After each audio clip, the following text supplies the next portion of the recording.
Yon mga tol, may bago tayong gadget. Ayan, ice mug from Charge.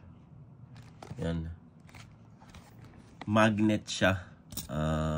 Charging, so i-place mo siya dun sa likod ng phone mo, attach. Tapos pwede mo rin siyang patungan din pala ng ng AirPods. Yan, sa surface niya. Nakita ko dun sa review. Okay, open. Yun, no? Ito yung maganda. So sa loob niya,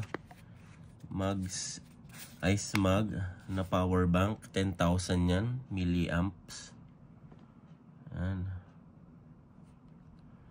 Yan. USB-C. C2C. C2C din to. Yan. So, pwede ka ditong mag-charge ng another device kahit nakadikit to dun sa phone mo. Ayan. Tapos dito mo rin, input-output to. Dito mo rin siya i-charge yung power bank. Tapos at the same time, pwede ka rin mag-charge dito. So, ayun lang. Kuhanin natin ang montage. Okay. Banatan na natin ang montage yan. Tung tung tung tung.